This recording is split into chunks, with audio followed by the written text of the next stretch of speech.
JJ Humphrey. We're back on Elephant in the Room.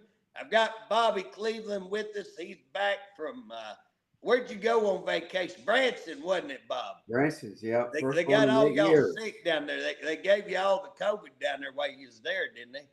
They did. Gave you a big old dose. Everybody that went got a little dose. I Yeah. think everybody here got some too, though. Yeah, and someone told me today, I don't remember now who it was, but it's really going around real strong. Oh, yeah, here in Oklahoma. It must not be a strain that's, when they had it before, people were dying, and we don't see that. I don't see anybody dying on this. But I see you being sicker than a dog, but I wouldn't close to death. It's hard to shake what I hear people are going through. You got a week, you think you're better, and then boom, you don't get better. Hey, yeah. We got Daryl Doherty with us today. Daryl, thank you for joining us today. Daryl's been on with us a couple of times. He's having a huge fight in Payne County. He's also fought all of Oklahoma, much of the government and some of the court systems. So we're going to get into that. But before we do, we like to start with Bob's pet peeve. Bob, what's your pet peeve this week? My pet peeve is Facebook, where they put these ads out, tell you to go to it, and you have to, you got to take 30 minutes of your time. And Bob, they never tell you doing it. I'm tired of Facebook. They never tell you. They sit there and go, wouldn't you like your feet to quit tingling? Wouldn't you like to be able to see better? Wouldn't this be great? Wouldn't this be great? Wouldn't it be great if you have all this? And then you go down there and it says, hit this new product and you'll get, all that time you're sitting there listening to that. And then it's hit this product and you buy our product. I've got where I don't even I just scroll on past them. I don't even. Yeah, I really, they got so many ads out on their individual programs. They have an ad for every, keep popping up with an ad, pops up ad, popped up ad, pop up ad. And I guess there's a way you can do without the, go bypass that. You can skip some of those, Bob. I'll show you how to skip them. You can skip. Yeah.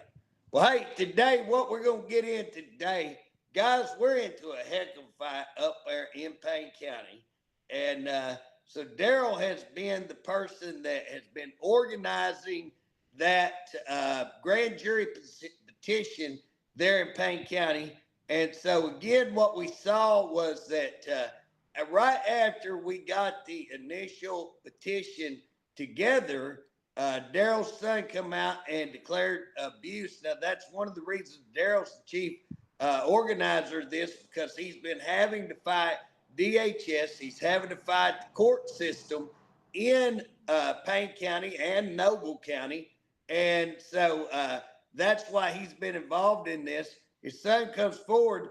It's my understanding, Daryl, correct me if I'm wrong, that they're required to have a hearing. So if any child comes forward with any kind of abuse, then they're required to have a hearing within 24 hours, right? It's my understanding. I mean, I haven't ever seen it work that way, but that's my understanding. Now, I say I haven't seen it work that way. There was responses within 24 hours when people asked for them. They just weren't on behalf of the kid. Right. And clarify what you mean by that. Well, starting in, I guess it would have been April, my son started complaining over a 4-month period. I request multiple times. The Kelsey Briggs requests, looking the child, don't wait on the process, temporary restraining orders, emergency orders. I presented myself to the police department multiple times, saying, hey, how come we can't get a kid looked at? How come we can't get a well check, interview with a forensic interview specialist for children? Why can't we get him to a counselor? My kid's scared to come out of the house. He's afraid he'll have to go somewhere where he knows he doesn't feel comfortable. His mom had been working on relocating him without telling anybody, and I think he kind of knew it. She enrolled him in a school about 3 hours from here without telling me, without giving them any information that I was his dad. I had rights to have information. Um, he started getting a little more information, so I started getting a little more information. A couple more adults got some information, and we realized she was about to run. So I asked harder and harder. I asked more and more to get in front of the court, get in front of law enforcement, get him in front of a counselor. And I went back and tallied it. I think I asked 19 times over 4 months. Right. I was asking at least once a week, sometimes twice a week, trying to get him in front of somebody. And it got to the point where he wouldn't leave my house because he was scared he was going to be taken and never get to see his family ever again and be with the person who he felt was abusing him.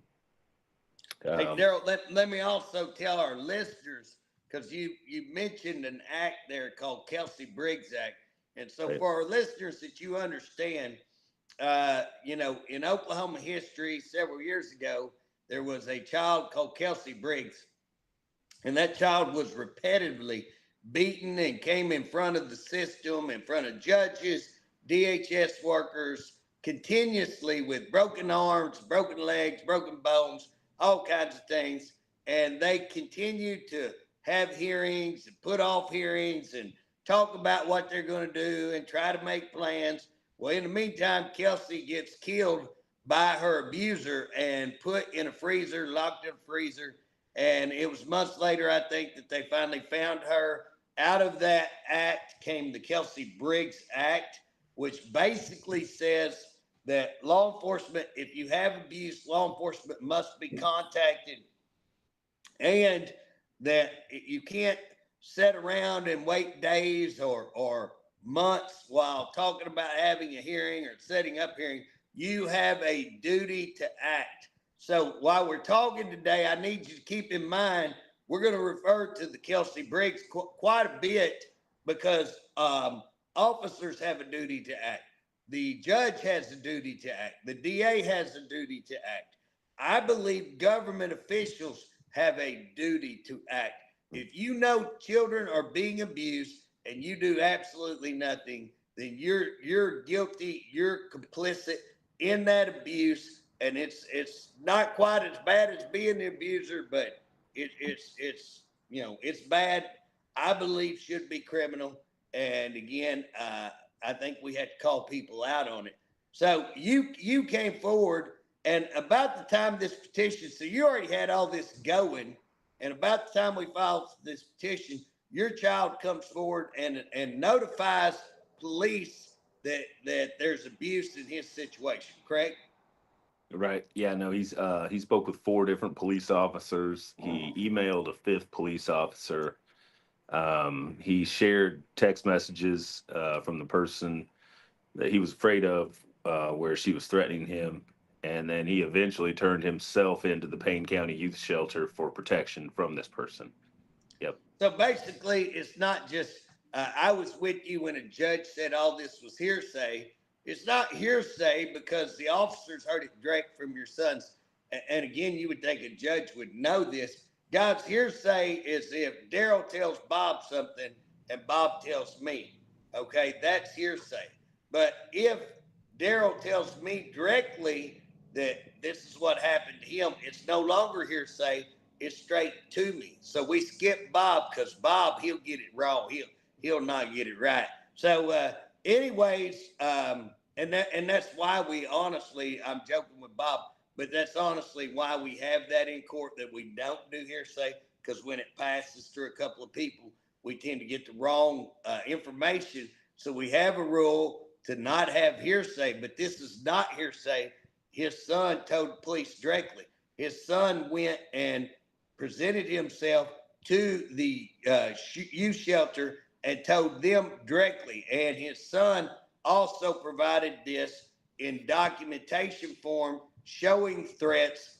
And he also wrote emails saying this. So there's multiple, straightforward testimony, evidence to show it's true, checking in with the youth shelter who had, and Daryl, correct me if I'm wrong, that shelter had a 72-hour order that if a child comes in, presents abuse, that they are guaranteed that they'll be protected and able to stay at that shelter for no less than 72 hours, correct? That's correct, yes. And because it's a standing order from the district, no order can supersede that order. Right. Where is So that? nobody Where's can that come at in writing? and change the order. What is that? Where is it at in writing? That order is placed with the Payne County Court from what's called the Associate District Judge of Payne County, approved by the District Court of Payne County. Also, Bob, that the if I'm not mistaken, the shelter put that in writing, saying that they had that standing order, and that was not to be violated, and they went ahead and violated it. But Daryl, now how many times after that happened, you were practically at the court every day? I mean, you came to the Supreme Court and said we need a hearing. The judge there at the district court, you went to him multiple times asking for a hearing, correct? Oh yeah. There towards the last couple weeks, I was checking in every single day. I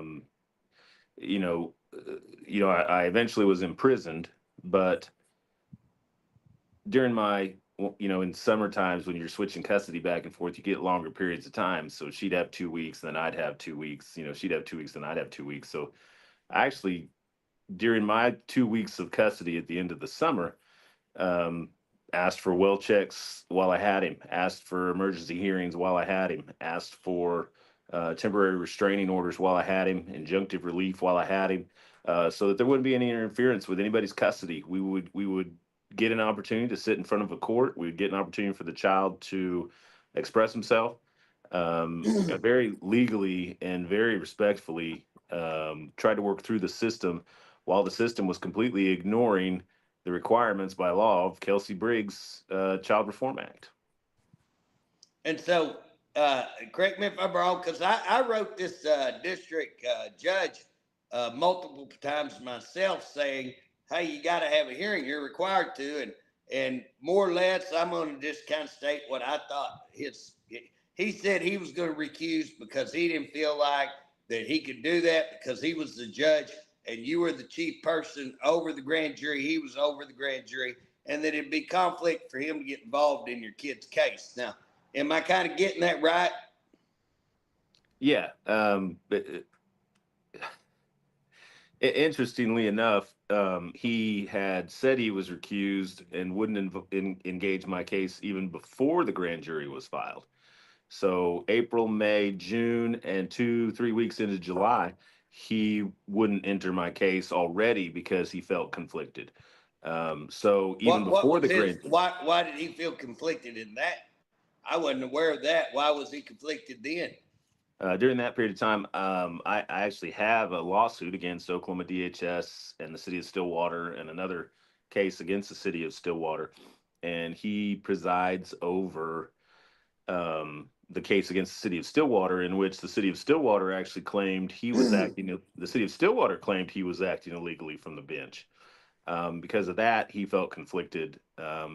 They actually filed against him with the Oklahoma Supreme Court, and that writ of prohibition was heard at the Oklahoma Supreme Court level.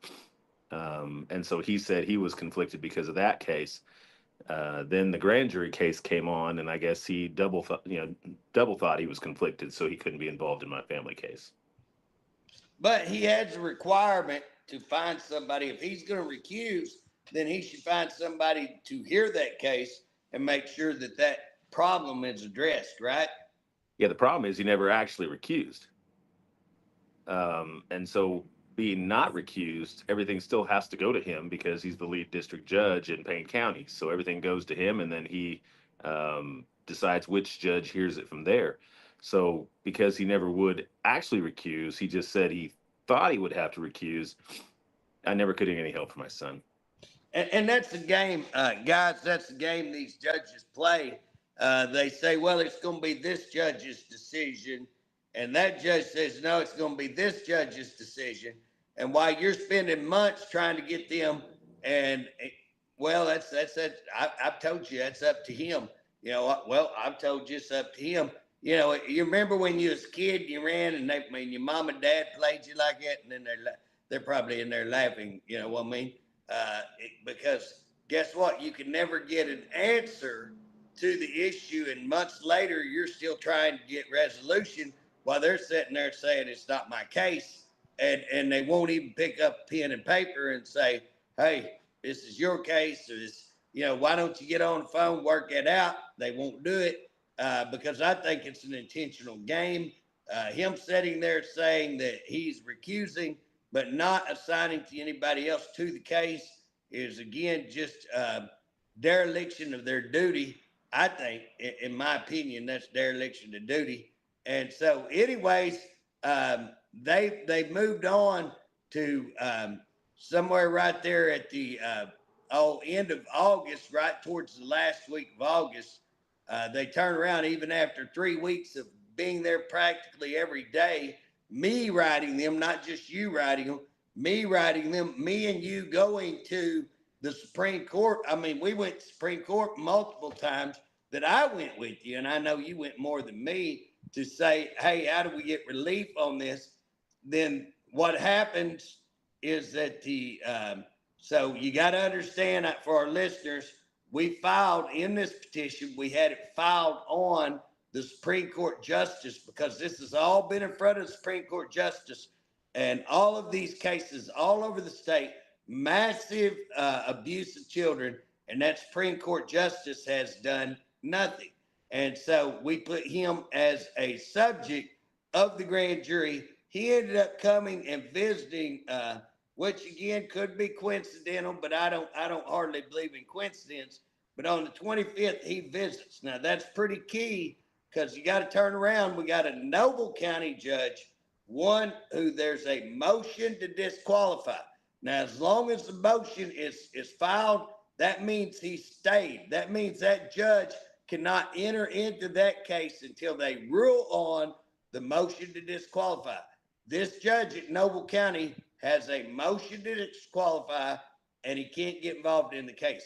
Second, this case was in Payne County. This judge is at Noble County. When all this starts, he inserts himself into the case, which again, he has no business. He's disqualified, or he's motion disqualified, and he's in a separate county.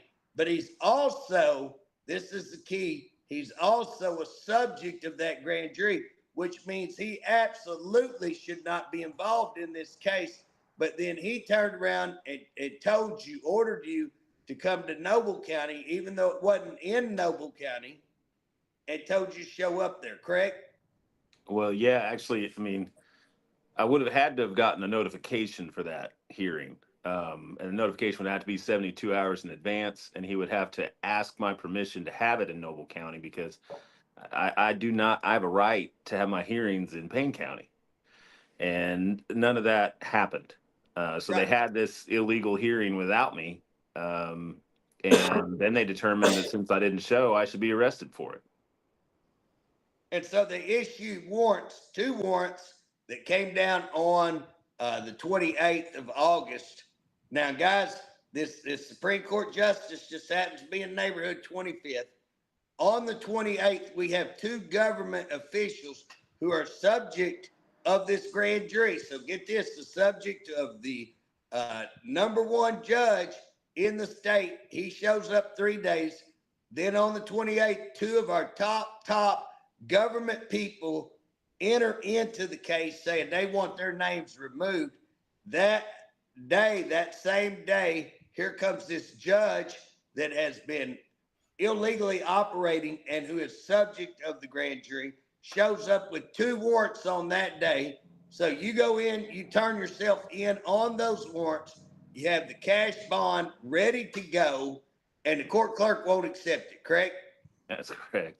And by the way, both those warrants, I believe, were requested by the district attorney who was listed on the grand jury. Oh, I didn't know that the district attorney was involved in that one. Okay. Am I mistaken in the information sheets had to come, or am I? Maybe not. And 10-1 with the warrant. Here's the deal. A judge can issue a warrant for failure. So if he has an order, if he's ordered you to come to court, he doesn't have to go through the DA to file contempt on you for court, so he can issue some warrants. So it may or may not involve the DA Okay. on that. But here's what's amazing. You go in, you turn yourself in, and you were headed to speak at the Capitol. You were asked to speak on judicial abuse stuff at the Capitol. You didn't go because of these warrants. Turned around, went back, go up to the court clerks. Court clerk will not accept your money, saying that you need to go to jail. Is that right? Yeah, no, she absolutely refused to let me bond out. She actually walked me down to the sheriff's department and told the sheriff's deputies that they had to book me into jail, and then I'd have to get somebody to bring the cash to bond me out after I was in jail. Which they basically told her that if she didn't take the money, that they were going to release you, correct? Well, right. So if she had already accepted the money, which she's supposed to do at the clerk's office, then basically I would have already completed my bond requirements and I could do a walkthrough in the sheriff's department. What she was trying to do was prove that I hadn't paid yet, to force me to be booked into jail. If she could get me to be forced to be booked into jail, then I'd have to go in. I'd have to get on my orange jumpsuit. I'd have to be in jail, and then I'd have to get somebody to come bond me out. Right. And the sheriffs were like, no, it's clear what you're trying to do. You're trying to harass this guy. So you take him back upstairs, you let him pay his bond, and then we'll give him a walkthrough. But we're not making him pay down here. We're not making him forced to be put into jail when he clearly already tried to pay his bond. And man, you want to talk about one pissed off court clerk. She was hot. Well, what she's trying to do is she's trying to use her position illegally to place you in jail and keep you in jail. And I believe that the reason is she probably had knowledge that they were working on some cooking some stuff up in the back room and really trying to delay you from getting out. It's what it appears to be. Now that's what it looks like. But you end up getting out about 4:00. You go to your kids, another child of your soccer game, and around 6:00, out comes the police and arrest you again in front of everybody at this soccer game, right? That's correct. Yes, sir. 5 separate charges. So I know that one was child stealing, and 3 was obstruction of officer. What was the 4th one? Contempt of court, obstruction, contempt of court, and child stealing, I believe, are all the charges I have right now. So how do you steal your child when you've been up to the court every day asking them for a reprieve, asking them to do their job? And again, I mean, you weren't stealing him. You were right there in court every day. Right. And I also think this is something I haven't addressed with anybody yet, but I think it's important to note that the affidavit that went in to the DA said that I stole this child out of his classroom and maliciously intended to secret and hide him. I think it's important for everybody to know that, but I didn't take him out of class. I wouldn't take him out of class. I had no reason to take him out of class. His mother knew I had him. He had permission to go with me to get ice cream that day. There was no stealing or secreting or hiding that was happening. Everybody knew what was happening. And on top of that, I filed a Title 21 notification that very day, with the court that says, hey, the child is in distress. I'm going to harbor him in safe harbor while we get a 24-hour hearing, which I'd asked for, dozen or more times at that point, but I asked again. So the courts and law enforcement all had Title 21 notification before them that said that the child is either in physical, mental, or emotional distress. I am a caretaker that is obligated by law not to turn him over into distress, to harbor him in safe harbor, make sure he gets the services he needs so that he is not in physical, mental, or emotional distress. So that was the scenario that day, but the scenario that was presented to the judge for that second order was that I stole him out of a classroom and secreted and hided him that day so that nobody would know where he was, which couldn't be further from the truth. One Well, thing you'll find out and about me. the thing about it is, I need everybody to keep in mind, all this takes place in one day. Now, that DA who filed those, she's subject of the grand jury, correct? That's correct. Yes. Now, is this in Stillwater? All Past this will acts. happen in Stillwater? Yes. Yeah. What was that you said, Bob? This all happened in Stillwater. Right. Yeah. And Yeah. so again, So then they put do you think that there's some corruption?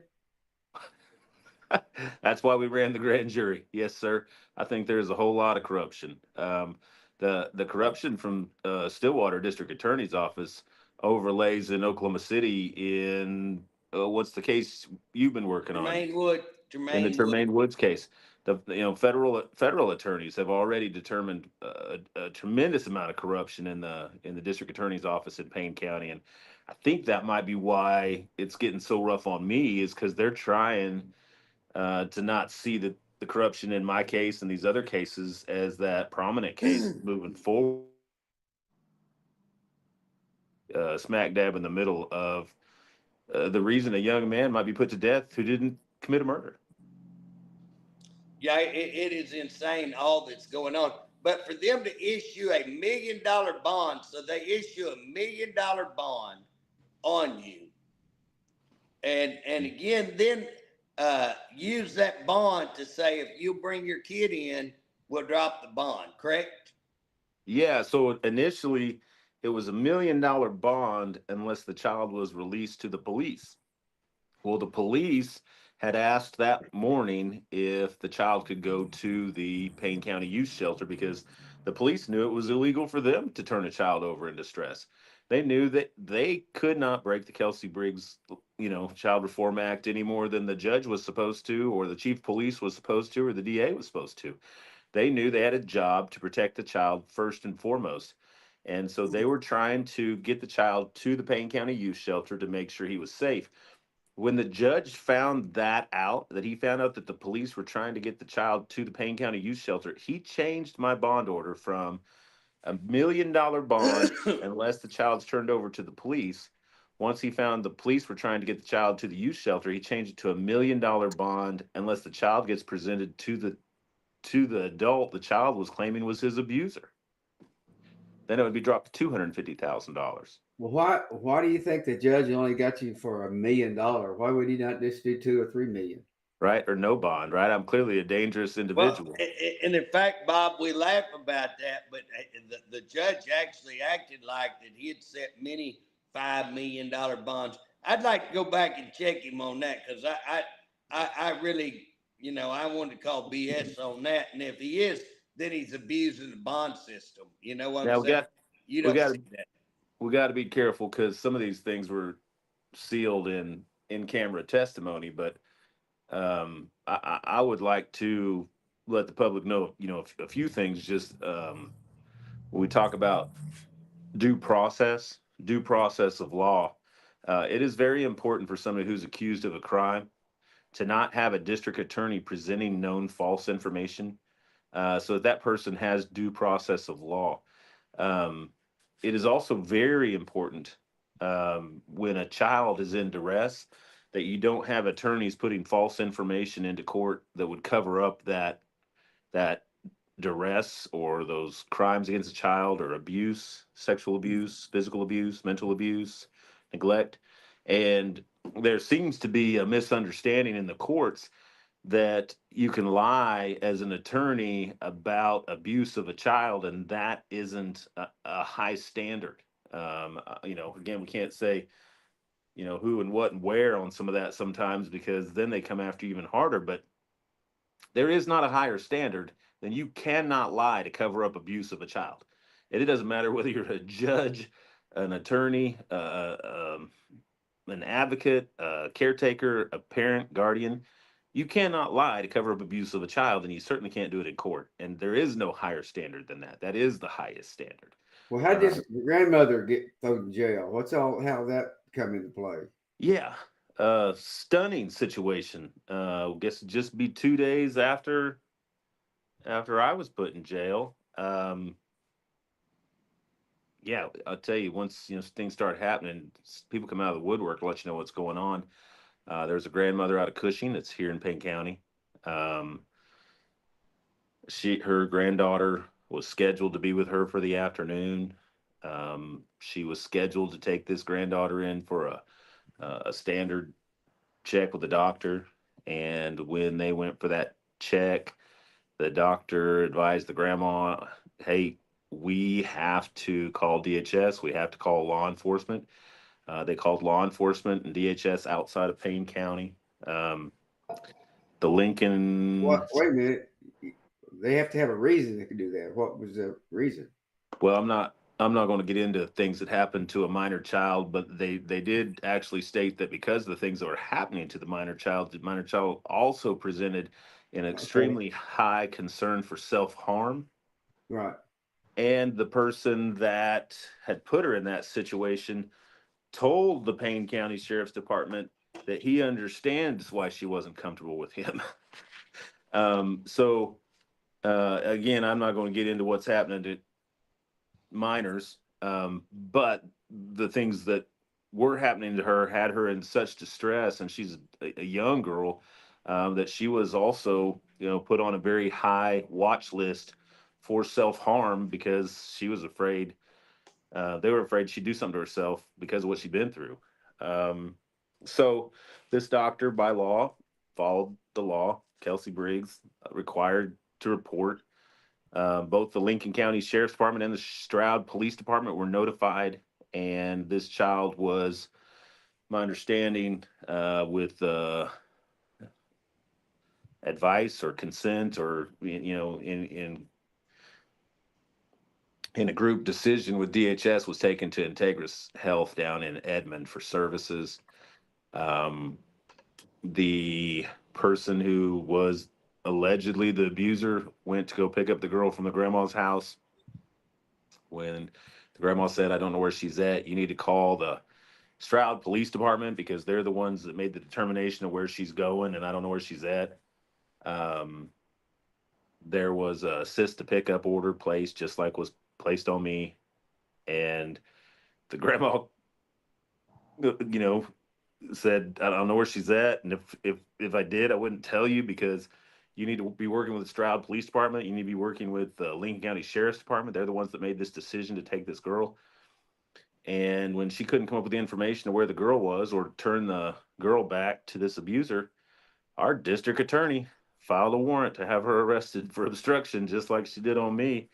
And this grandma was placed in jail. So let me get this right.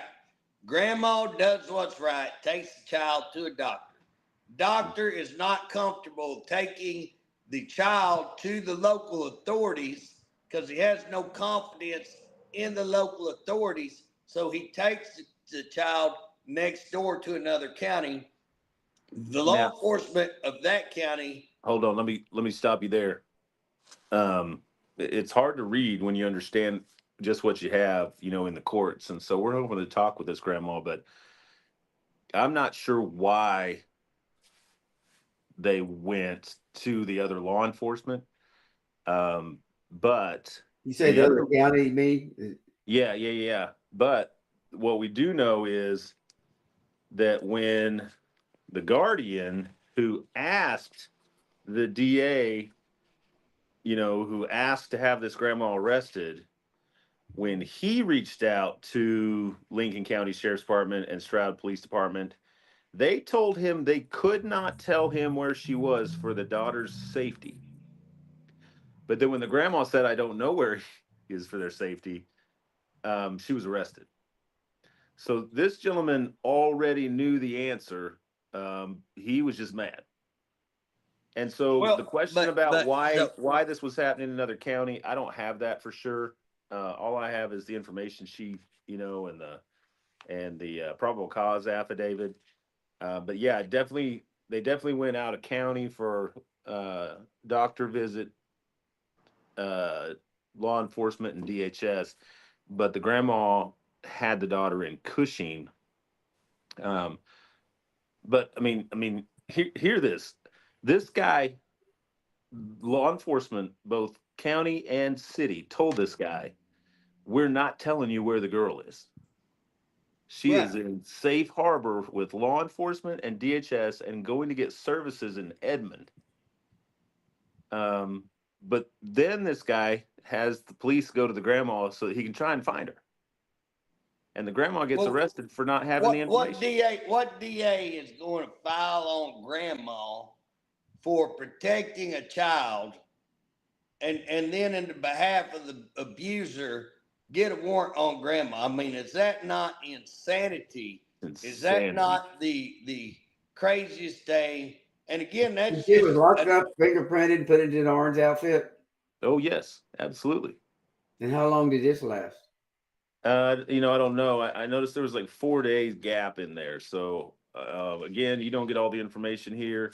We're hoping to talk with this grandma. She actually lives in a elderly care apartment complex in Cushing. We know that much. Well, did she have to have a bond? Oh yeah, and I'll tell you, this is crazy.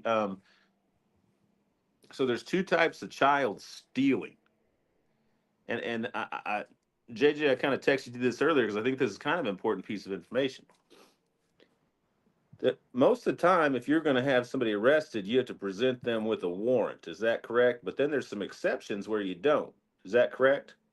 yes, and they don't have to. I mean, I looked on that, and it does say warrantless on there, so that they have the authority. So basically, they're telling. There's times that I've had the court tell me, "Hey, go out and pick so and so up and do it now." I'd always rather have that in writing, just as Right. cover all for me. But I have had, and I know multiple occasions where the judge, typically, the reason they do that, or the reason that I've always seen it, Daryl, would say, let's say you're in a courtroom, somebody does something, they leave the courtroom, and the judge says, "Hey, I want that person arrested, bring them back in here." Okay, you go out, you arrest them because the judge didn't have time to do the proper paperwork and get the paperwork done. Right. So that's when I've seen that. I've not seen it when I saw that written.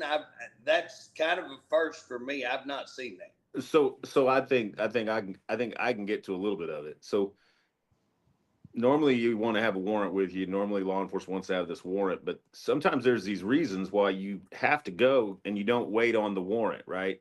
So Right. there's a couple types of child stealing or child kidnapping. And if you're worried about the child, then you don't wait for the warrant. You just go arrest the person because you're worried about the child, right? What that's called is exigent circumstances.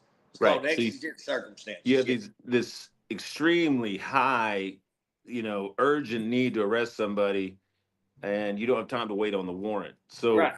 this woman was so dangerous, and they were so worried about her getting away, and that our DA needed to go arrest her. And actually, so there's two kinds. There's kidnapping and there's child stealing, right? So kidnapping is actually considered the violent form because it's like you go violently remove this child with malicious intent, right? So that's the violent form, is this kidnapping. And this grandma, who was so dangerous, had to have a warrantless arrest, had to get her, DA had to impose on her and take her, her rights away in this violent kidnapping. It was so dangerous they had to put her in jail for a $10,000 bond.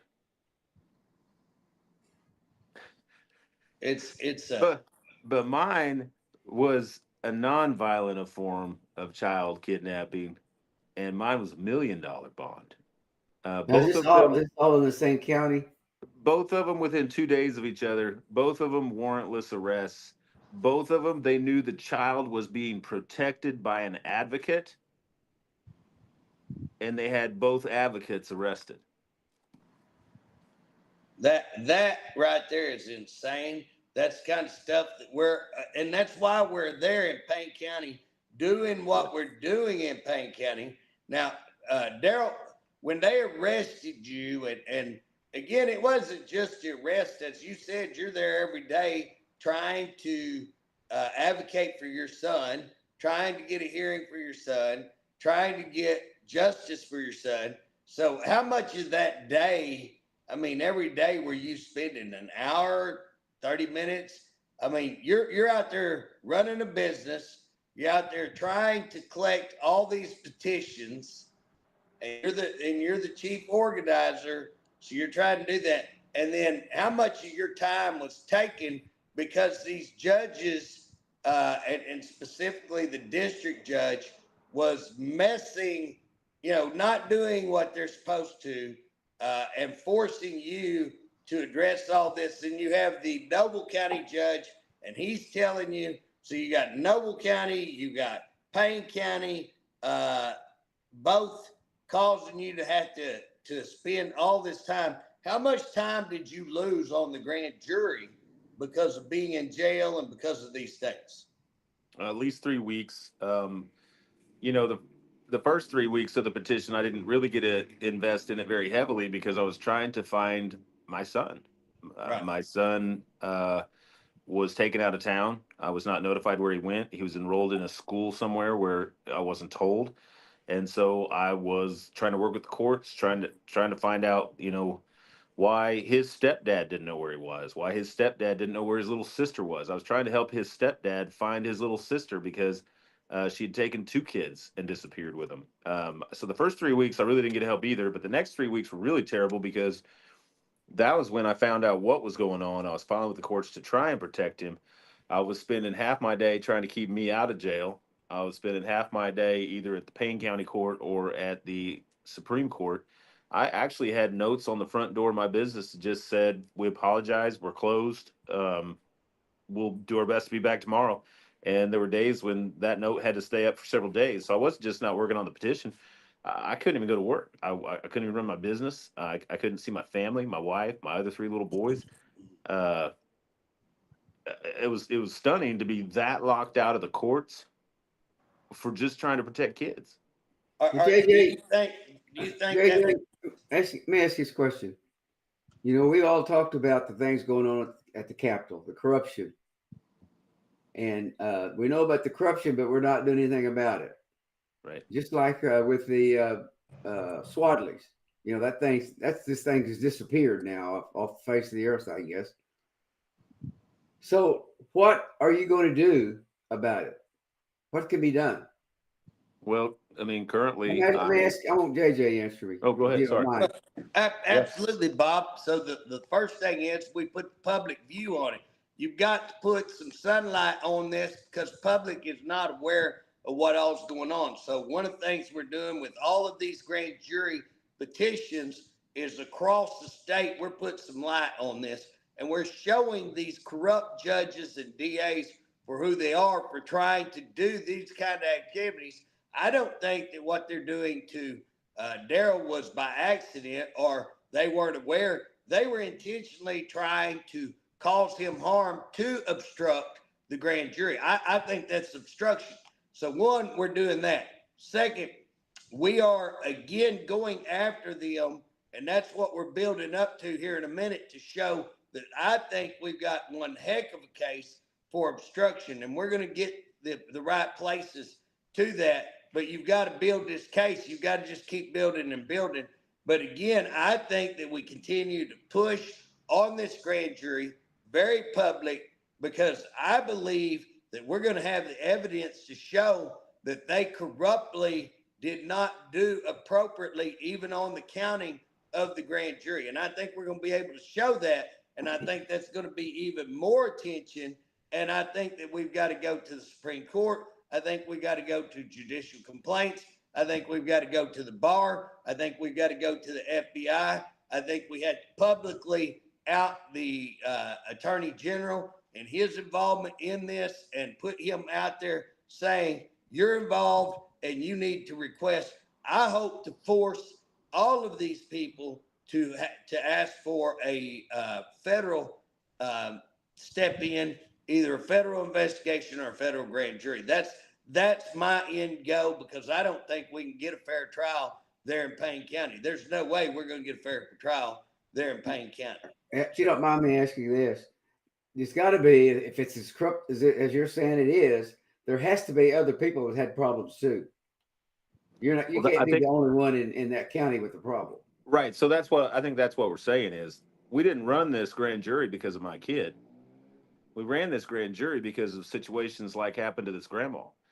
If I hadn't told you or JJ or the public about this grandma, nobody would know that these things are happening every day. And I think so. The Kelsey Briggs law has this thing. It's called the danger creation exception in it, and it asks you a couple things about a kid, and you find out whether the government agencies failed the kid or not. The question is, did the actions of the government agencies help this child or hurt this child? And I would tell you, if you're hurting an advocate for the child, you're hurting the child. If you're trying to place the child back with the abuser, you're hurting the child, right?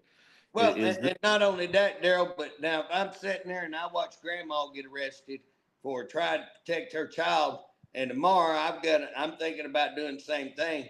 What I do, I just like, hey, I'm scared to come forward. I'm scared to tell anybody because right. I'll be the one get arrested. I'll get arrested.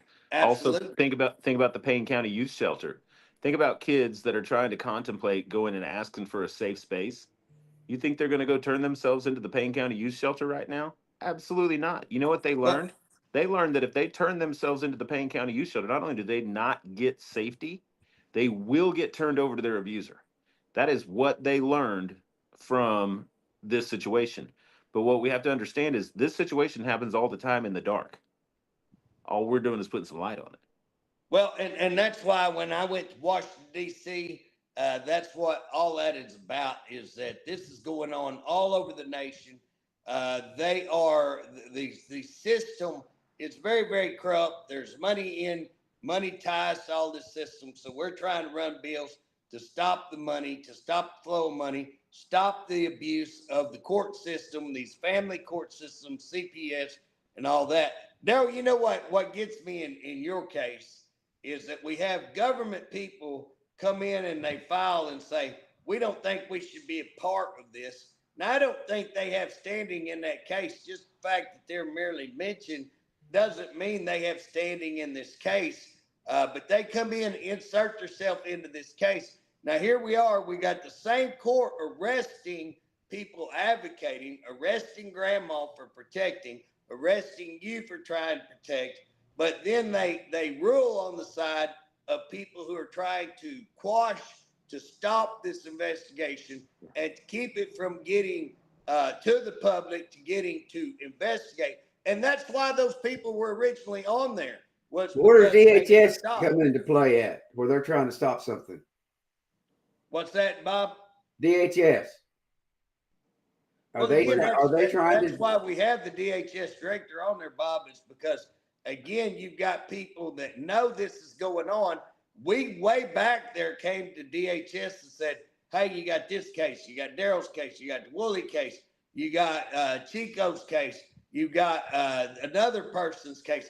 And we went in with all of these cases and all of this evidence, and they've 1,000% just ignored it, not done anything. And so again, obstructed. Yes, because they obstruct and they harass the advocates. So if somebody says we need you to help this kid and they don't help the kid, rather than look bad, they harass the advocate. But in addition to that, they admitted prior to the Tulsa County Juvenile Detention Facility that they knew that rape and sexual battery was going on, and they would not let law enforcement in. In my case, just a small case, just me and trying to protect a couple of children, the Oklahoma Commission on Children and Youth notified them that they were not appropriately investigating. They're higher than law enforcement. I'm sorry that. No, they're supposed to, Bob. They're required. Bob, they're required to contact. So that's the other part of this. Daryl's saying, hey, they were told that all this abuse is going on, and they say, well, we don't want law enforcement in there. Doesn't matter what you want. You're by law required. Kelsey Briggs requires you to go down there and notify law enforcement. That's a requirement. It ain't what you want, but they ignored that in order to cover up so that they don't look bad, or that the people who run these facilities don't look bad. So instead of it, and here's the deal, Bob, if they would have went down there and addressed it, we probably would have kept our mouth shut, you know. So if they'd have covered it up, took the police down there, addressed it, got it taken care of. But they didn't do that. They continued to let children be abused. And what's worse is we've come forward with other facilities, and again, they've done absolutely nothing. And then our government officials we've brought this to there, it's not enough that they've totally ignored it and said, well, we don't want to get involved. Oh, it's just so massive, nobody can fix it. And that's what they say. It's so broken, nobody can fix it. But instead, they've stopped us when we've ordered these investigations. They've hindered or stopped the investigation. And again, that's the same thing that's going on right here. We're trying to get an investigation. And the way we look at it, if you look at Kelsey Briggs and you apply Kelsey Briggs in the manner that it should be, we shouldn't have to get a petition. Those judges should be obligated. They should have a duty to act when they see multiple cases, and it's not one, multiple cases, like Daryl's, like this grandma, and say, okay, we need to step in and we need to investigate. So what, JJ, what is been said to their state representative over that district, as well as the senator? Well, here's the deal. That's quite funny. The senator signed on this petition and was out there gathering signatures. And then when all of this takes place, that politicians step in, a lot of heat starts getting put on.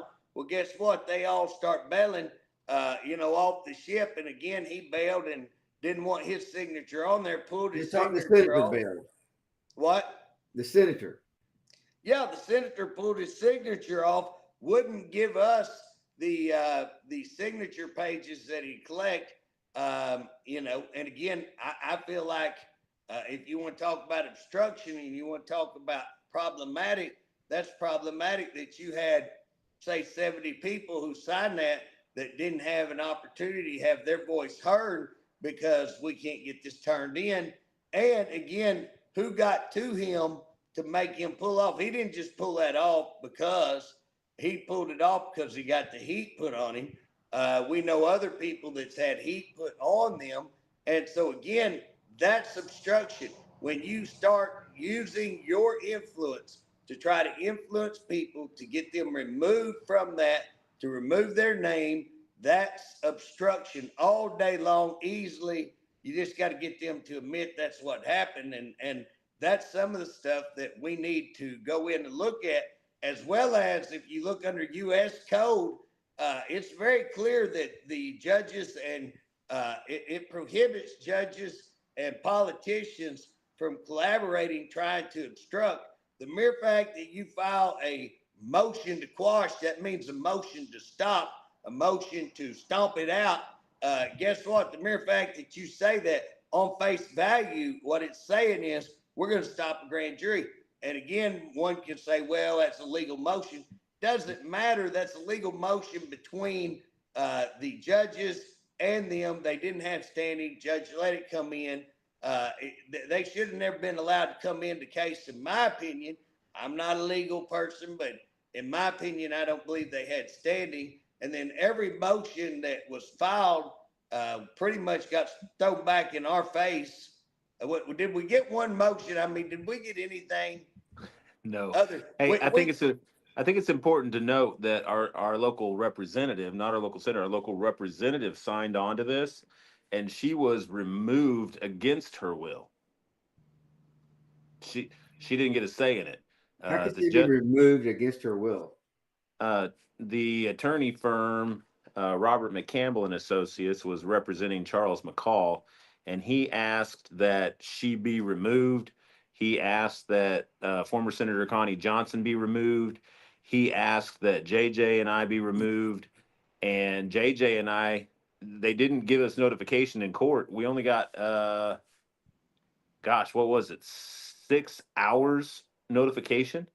And I got less because they notified you and you notified me. Right. I had I just had a couple of hours to. So JJ and I just rushed to the courthouse and argued, and we were able to keep ourselves on the case, on the grand jury. The other two were removed against their will. And again, You can't get more illegal than that. You cannot get more illegal than that. You right. know, obstruction of a grand jury process, obstruction of the one oversight we have over our government, and the government comes in and says, you don't get to do this because somebody's offended that you caught them acting in a certain way and they don't want the public to know. Well, I Well, want to say and this. here's the deal, Daryl. Any court, we've got to say that those people were going to have a day in court and get to prove or disprove. And maybe they, again, the question is, was their behavior illegal? Was their behavior unethical? What was their behavior? That's what we're having a grand jury for. But the mere fact, can you imagine if Daryl gets to say, well, Your Honor, I don't like being on this child stealing case, and I think you ought to just remove me. And everybody who filed that, you ought to just remove them. And the judge goes, okay, no problem. Well, Yeah. that's what happened on this. The people who were called in on showed up and said, Judge, we want a motion to say we're out of this. And he entertained that motion, didn't just entertain it, but basically removed everybody, and he allowed nut pro tunc and again, just redo is all that means to me. He went around the bush 50 times explaining it, but again, it's just a fancy word for we're going to redo it, and we're going to let you two represent everybody. And so he said the petition was just me and Daryl. That was going to be the only ones who could come in. And then not only that, he cut our time down because he ordered it in by a certain time. And Daryl, am I wrong? I still think that was a day or two early, even there. Well, yeah. So, it's interesting in all court process, it's from the time you're notified that you have this time period laid on you. He used the grand jury process by constitutional verbatim to enforce that date. But every other thing that would protect a grand jury, he said, nope, we're using the rules of the court process. We're using the local court rules. And so what he did was he shrunk our time by not notifying us timely, and then wouldn't let us have our time back. In addition to that, he took our time away by allowing these people to interfere with our case, having me arrested, all of these things. But in addition to that, we have this really, really strange thing happening at the courthouse where our court clerk doesn't allow pro se litigants to file after 4:45, but attorneys can file until 5 o'clock. That means that all the petitions we received from 5:30 to 6 o'clock the day, we didn't get to take into the courthouse, even the courthouse was still open, because we had to leave here at 5:30 to make sure we were there at 5:45 to get them in. So if we'd have had an attorney is allowed into the court clerk's office until 5 o'clock, but pro se litigants aren't.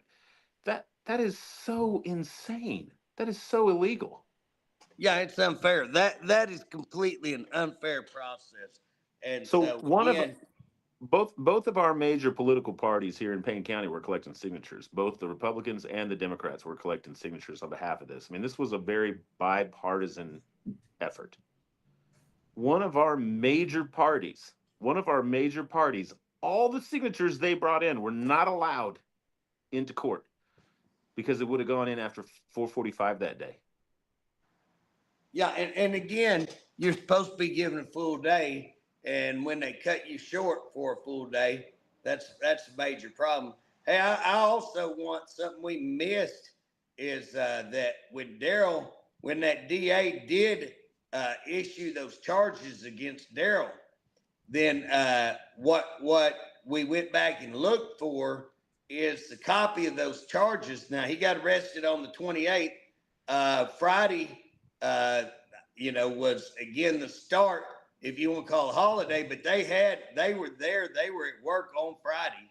And so they had time to put those records into the court. And then we had a holiday weekend. Which one is that? Labor Day? Is it Labor Day on September 1st? Yeah. I think so, Labor Day. So anyways, we had Labor Day, so that meant that Monday was off. So Tuesday, Daryl goes back in and says, hey, I want a copy of this information where you filed this felony against me. And guess what? It wasn't in the file. So it's not in the file, and we have that recorded. We have that documented that it was not in the file. But if you go back and look today, guess when it's file stamped? What's it stamped? 28th. The 28th. So here we are on the 2nd, and it's not in there. How did it get stamped the 28th? Because even if they had put it in there, they would, it's okay for it to show that it was issued the 28th, but it should have been file stamped for the 2nd or 3rd, sometime like that. You can't go back and file stamp it like you stuck it in that file that night. That is a lie. That is fraud. And again, those are the things that we're talking about.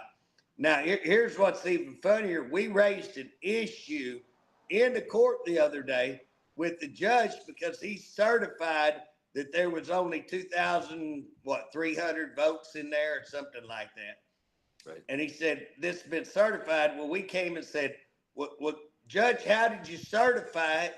Because the board has never met. The board never met. So how would you be able to certify it if the board never met?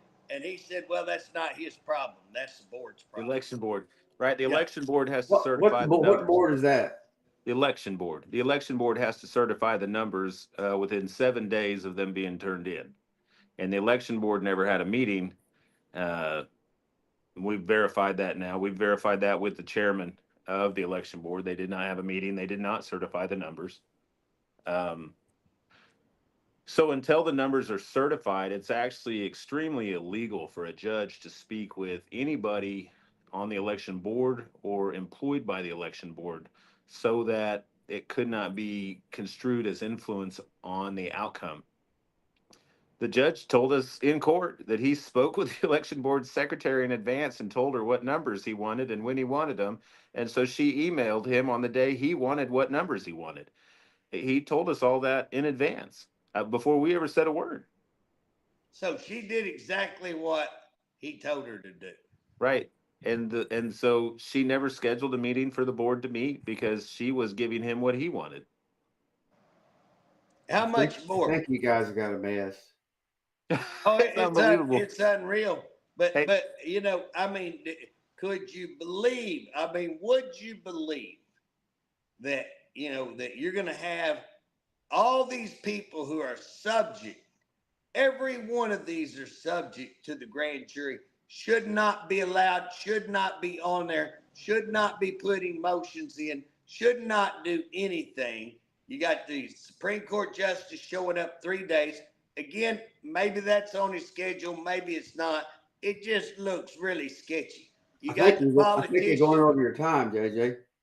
Oh, we're already there on time? Well, Okay. we're over.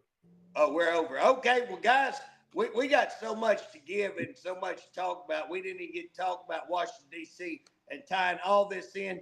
Y'all stay tuned because we're going to have to come back and tell you what all is going on. It is corrupt, and we are fighting it tooth and nail. We're going to keep fighting it. We're going to the Supreme Court. We got some things in there. We're turning it over to judicial and bar, and we're working on turning all this over to the FBI. So y'all stay tuned. Appreciate everybody out there very much. Bob, Daryl, thank you very much. Y'all have a blessed day. Thank you, guys.